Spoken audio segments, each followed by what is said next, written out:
अग्निमित्र शुंग शुंग वंश के दूसरे राजा।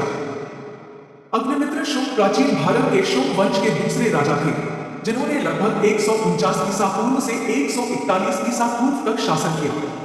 वे शुंग वंश के संस्थापक पुष्यमित्र शुंग के पुत्र थे।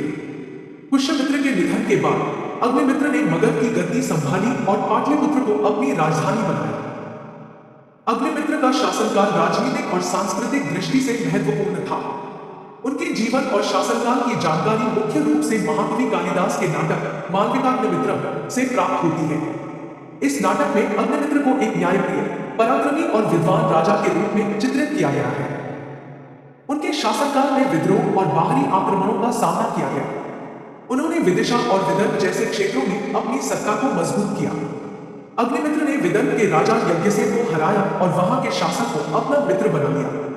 इसके अलावा उन्होंने अपने साम्राज्य के विस्तार के लिए कुशल रणनीतियों का उपयोग किया। अग्निमित्र की धार्मिक प्रवृत्ति वैदिक थी और वे ब्राह्मण धर्म के समर्थक थे। उन्होंने यज्ञों और वैदिक अनुष्ठानों का आयोजन किया। उनके शासनकाल में कला, संस्कृति और साहित्य का विकास हुआ। उनके जीवन की कहानी केवल राजनीतिक उपलब्धियों तक सीमित नहीं थी। मालविकाग्निमित्रम में उनकी रानी धर्मवती और मालविका के साथ उनके संबंधों का भी वर्णन है। अग्निमित्र शुंग ने अपने शासनकाल में मगध साम्राज्य को स्थिरता प्रदान की और शुंग वंश को समृद्ध बनाया। उनकी मृत्यु के बाद उनके पुत्र वसुमित्र ने गद्दी संभाली। उनका जीवन भारतीय इतिहास में प्रशासन और संस्कृति के अद्भुत संगम का प्रतीक है।